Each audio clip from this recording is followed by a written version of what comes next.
सर्वभूताते ओम नमः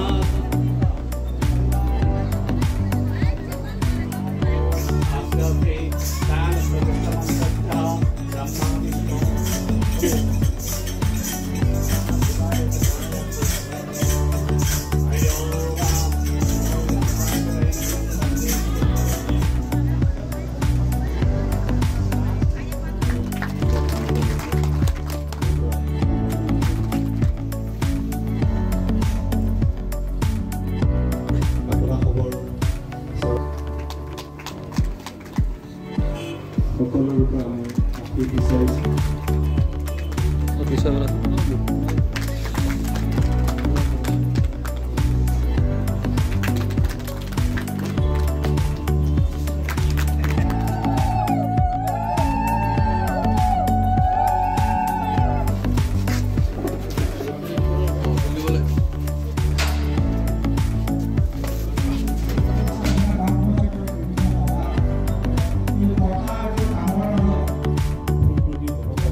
पंचायतर सभापति जयंत बराके धरि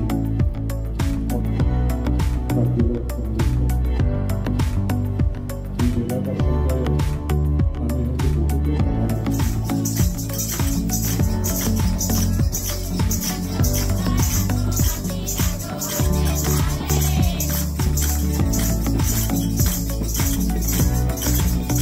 আজি এটি ঐতিহাসিক দিন যিটো দিনত একেলগে আমি তিনিটা কাৰ্যসূচী পালন কৰিছোঁ। প্ৰথমটো হ'ল আমি ধৰ্মীয় উপাসনাৰ স্থলী শিৱ মন্দিৰ প্ৰতিষ্ঠা কৰি আজি প্ৰাণ প্ৰতিষ্ঠা কৰিছোঁ। ২ নম্বৰতে যিটো আমি কৰ্ম সংস্কৃতিৰ যাত্ৰাৰ কথা কৈ থাকোঁ যে ব্যৱসায় প্ৰতিষ্ঠান গঢ় দিব লাগে, উৎপাদন কৰি পেলাই বিক্ৰী কৰাৰ এক ব্যৱসায়িক গৃহৰ দৰকাৰ আছে। ৭টাকৈ ব্যৱসায়িক গৃহ পঞ্চায়তে নিৰ্মাণ কৰি পেলাই আমাৰ নিবনুৱা যুৱকসকলে আগবঢ়াই দিছে।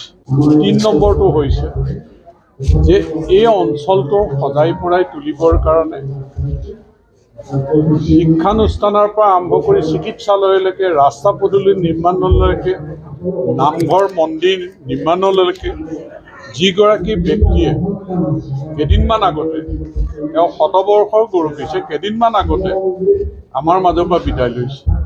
তেওঁৰ স্মৃতি যুগমীয়া কৰিবৰ কাৰণে ইয়াত যি উদ্যানৰ সপোন লৈ পেলাই জেগাকণ উলিয়াইছে, তেখেতৰ নামত আমাৰ স্বৰ্গীয় কমলাকান্ত নাথ দেৱৰ এই উদ্যানখন কমলাকান্ত নাথ ক্ষেত্ৰ হিচাপে আজি উন্মোচন হৈছে। তাৰোপৰি এই অঞ্চলৰ বয়োজ্যেষ্ঠ লোকসকলক এই ভোগালী বিহুৰ বতৰত সম্বৰ্ধনা জনোৱাৰ ব্যৱস্থা কৰিছে। গতিকে ইয়াতকৈ আনন্দৰ কথা কি হ'ব পাৰে? আমাৰ এই চিন্তা বা আমাৰ এই পৰিকল্পনাই আমাৰ অঞ্চলটোক জিলিকাই তুলিব, কৰ্ম সংস্কৃতিৰ যাত্ৰাটো শক্তিশালী হ'ব, আধ্যাত্মিক চিন্তাৰ পৰিৱেশ হ'ব, আৰু সৰু ল'ৰা ছোৱালীয়ে এই উদ্যানত খেলা ধূলা কৰা বা তেওঁলোকে ইয়াত আনন্দ ফূৰ্তিও কৰিব পাৰিব। যে আপোনালোকে গম পায়ে যে আমাৰ এই অঞ্চলটো হৈছে উত্তৰ চিলাপথাৰ, এই অংশটো হৈছে বৰলীৰ একেবাৰে তৎক্ষণাত হৈছে। ইয়াত সকলো দিশৰ পৰা পিছ পৰি আছিলে আমাৰ নদুৱাৰ সমাজৰ সমানে বিধায়কগৰাকীৰ তৎপৰতা। এই অঞ্চল এতিয়া কেনেকুৱা জাকত জিলিকা হৈছে আপোনালোকে নিজে প্ৰত্যক্ষ কৰিছে, ৰাইজে প্ৰত্যক্ষ কৰিছে।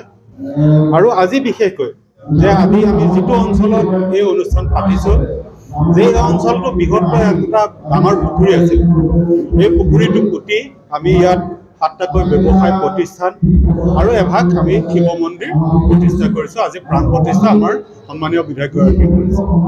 লগতে আমি অতিকৈ গৌৰৱান্বিত যে সকলোৰে শ্ৰদ্ধাৰ সমাজকৰ্মী কমলাকান্ত নাথ ডাঙৰীয়াৰ স্মৃতিত আজি এই ক্ষেত্ৰভাগ তেখেতৰ নামত উৎসৰ্গা কৰা হৈছে। এনেকুৱা এজন মহান ব্যক্তিক আমি স্মৃতি যুগমীয়া কৰি ৰাখিবৰ কাৰণে আমি নিজেই সঁচাকৈ গৌৰৱান্বিত হৈছোঁ।